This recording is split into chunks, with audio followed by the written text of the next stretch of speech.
بسم اللہ الرحمن الرحیم۔ السلام علیکہ یا صاحب العصر والزمان۔ اور یہ سمجھ لو کہ یہ مصیبتیں تمہارے درجات کو بڑھانے اور خدا سے قریب لانے کا بہترین ذریعہ ہیں۔ تندیے باد مخالف سے نہ گھبرا اے عقاب، یہ تو چلتی ہے تجھے اونچا اڑانے کے لیے۔ بجز ارادہ پرستی خدا کو کیا جانے، وہ بد نصیب جسے بخت نارسا نہ ملا۔ جو شخص ناداری اور سخت ضرورت کے بغیر کسی سے کچھ مانگ رہا ہوتا ہے تو جہنم اس کے لیے واجب ہو جاتی ہے، اور دنیا میں خدا اس کو ضرورت میں مبتلا کر دیتا ہے۔ اس کا شمار اسراف کرنے والوں یعنی شیطان کے بھائیوں میں ہوتا ہے۔ وہ ایسا ہے کہ گویا کہ وہ شراب پی رہا ہے۔ خدا ایسے شخص کو قیامت کے دن رحمت کی نگاہ سے نہ دیکھے گا۔ امام جعفر صادق علیہ السلام از بہار جلد 79۔ کوئی شخص ہاتھ میں رسی لے کر لکڑیاں کاٹے اور کاندھے پر اٹھا کر لا کر بیچے اور اس طرح اپنی عزت بچائے تو یہ بات سوال کرنے سے کہیں بہتر ہے۔ جناب رسول خدا صلی اللہ علیہ وسلم از بہار جلد 96۔ تمہاری عزت آبرو قائم ہے جس کو مانگنا گرا دیتا ہے۔ حضرت علی علیہ السلام از نہج البلاغہ حکمت 346۔ کثرت سے لوگوں سے مانگنا فقیر بنا دیتا ہے۔ حضرت علی علیہ السلام از غرر الحکم۔ جو شخص کسی شخص کو صحیح طریقے سے تلاش کرتا ہے وہ کبھی غلطی نہیں کرتا، اگر کوشش کے باوجود غلطی کرتا ہے تو خدا کوئی صورت ایسی نکال دیتا ہے کہ ناکامی سے بچ جاتا ہے۔ امام علی رضا علیہ السلام از بہار جلد 78۔ نوٹ: پیغام یہ بھی ہے کہ خود کو اور بچوں کو اچھی تعلیم اور فنی تربیت دی جائے جو روزی کمانے میں صحیح طور پر معاون ہو، یعنی ایسے کام سیکھے سکھائے جائیں اور کیے جائیں جن کی بازار میں ضرورت ہو اور وہ کام معاشرے کے لیے مفید بھی ہوں، تاکہ پھر کسی سے مانگنے کی ضرورت نہ رہے۔ کسی بھی مانگنے والے کو خالی ہاتھ نہ پلٹاؤ، چاہے کھجور کا چھلکا یعنی بہت معمولی رقم دے کر ہی کیوں نہ ہو۔ انسان کے لیے کتنی بری بات ہے کہ اس سے سوال کیا جائے اور وہ انکار کر دے۔ حضرت امام موسیٰ کاظم علیہ السلام از مشکات الانوار۔ اگر مانگنے والے کو معلوم ہو جائے کہ مانگنا کس قدر برا کام ہے تو وہ کسی سے کچھ نہ مانگے، اور جس سے سوال کیا گیا اگر اس کو معلوم ہو جائے کہ سوال پورا کرنے میں کتنا عظیم ثواب ہے تو وہ کسی سے کچھ نہ روکے۔ امام محمد باقر علیہ السلام از بہار جلد 78۔ جو شخص تم سے امیدیں باندھ کر آئے اس کو نا امید نہ کرو، ورنہ خدا تم سے ناراض ہو جائے گا بلکہ تمہارا دشمن ہو جائے گا۔ جناب رسول خدا صلی اللہ علیہ وسلم از بہار جلد 78۔ نوٹ: نعمتوں مرتبوں کا اصل شکر یہی ہے کہ لوگوں کے کام آؤ، کیونکہ خدا فرماتا ہے ان اللہ یحب المحسنین، یعنی خدا دوسروں کے ساتھ نیکی کرنے والوں سے محبت کرتا ہے۔ القرآن۔ اور جو لوگ کسی کے کام آ سکنے پر بھی کام نہیں آتے وہ محسن یعنی نیکوکار نہیں بلکہ بیکار ہیں۔ اسی لیے خدا ان کا دشمن ہے، اور خدا سے دشمنی سے بڑی کوئی تباہی اور بربادی نہیں ہو سکتی۔ اصل مذہب احترام آدمیت، ہاتھ ہے اللہ کا بندہ مومن کا ہاتھ۔ خدا جس کے پاس کسی سائل کو بھیجتا ہے تو وہ اصل میں خدا کی رحمت ہوتی ہے جو خود چل کر اس کے پاس آتی ہے۔ اگر وہ کام کر دیتا ہے تو خدا اس کو اپنی ولایت، حکومت، محبت، سرپرستی سے ملا دیتا ہے، اور ہماری ولایت کا تعلق خدا کی ولایت سے ہے، یعنی دوسروں کے کام آنے والا خدا کی سرپرستی میں آ جاتا ہے۔ امام موسیٰ کاظم علیہ السلام از بہار جلد 75۔ معلوم ہوا کہ اگر تم یہ چاہتے ہو کہ خدا تم کو اپنی سرپرستی میں لے لے تو محتاجوں اور سائلوں کی مدد کرو۔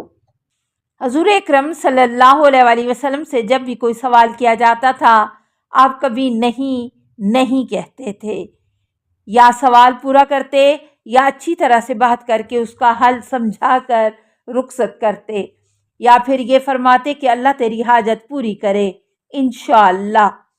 وسائل الشیعہ جلد 6 از امام جعفر صادق علیہ السلام۔ ہم غیر مستحق کو بھی اس خوف سے عطا کرتے ہیں کہ خدا کو رد نہ کر دیا جائے۔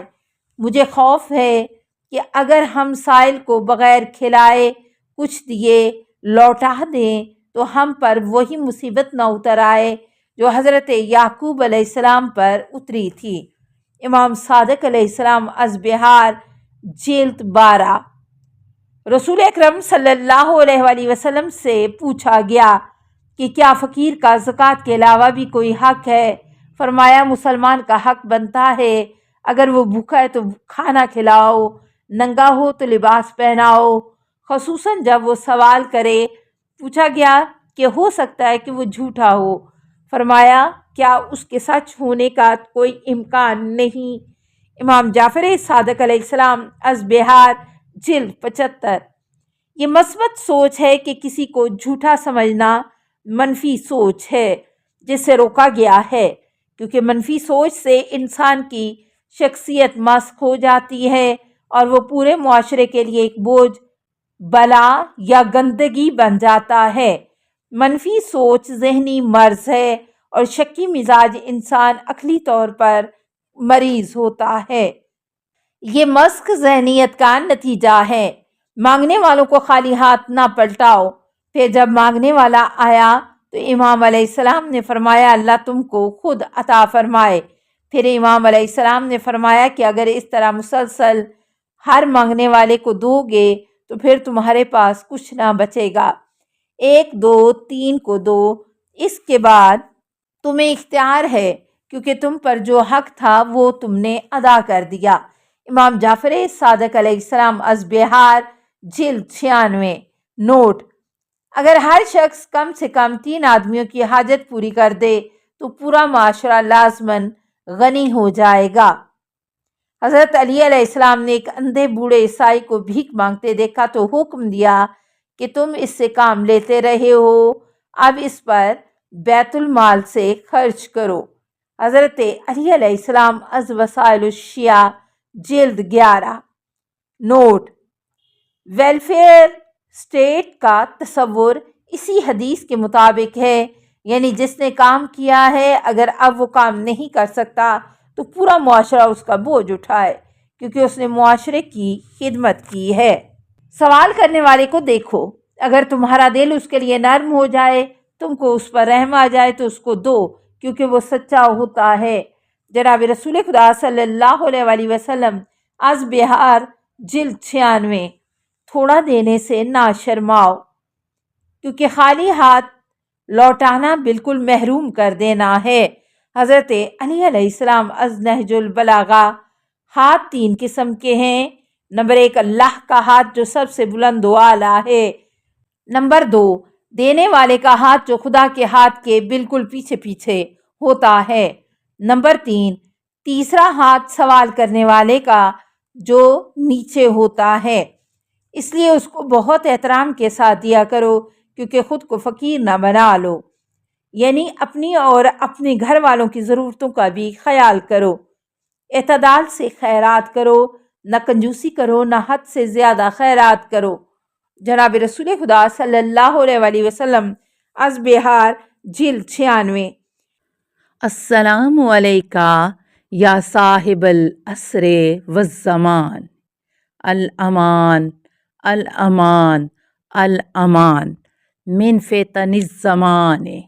السلام علیکہ یا خلیفۃ الرحمن، السلام علیکہ یا امام الانس والجان، السلام علیکہ یا مظہر الایمان، السلام علیکہ یا شریک القرآن، السلام علیکہ یا قاطع البرہان، السلام علیکہ یا امام زماننا ھذا اجل اللہ فرجک وسہل اللہ مخرجک وظہور کا السلام علیکہ ورحمۃ اللہ۔ اللہم صلی علی محمد و آل محمد۔